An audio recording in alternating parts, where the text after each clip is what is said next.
Maayong adlaw mga hampaslupang nila lang. So kani siya nga video is all about the tindok na saging. Yes, I have one tindok na saging, then ako ni siya gi-slice into 4.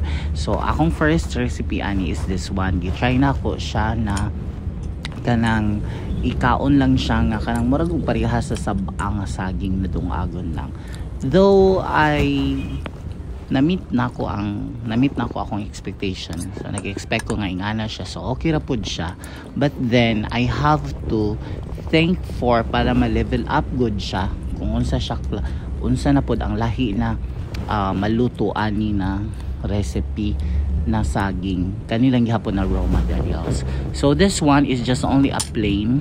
Gi-steam na ko. Wala na ko ni siya gi-submerge sa water kay para dili bitaw lata kayo. Though okay po siya. So I saved the 4 slices for the different na pod na mahimo na ko or unsay mahuna-una. So kato lang, thank you for watching. Good morning, bye bye.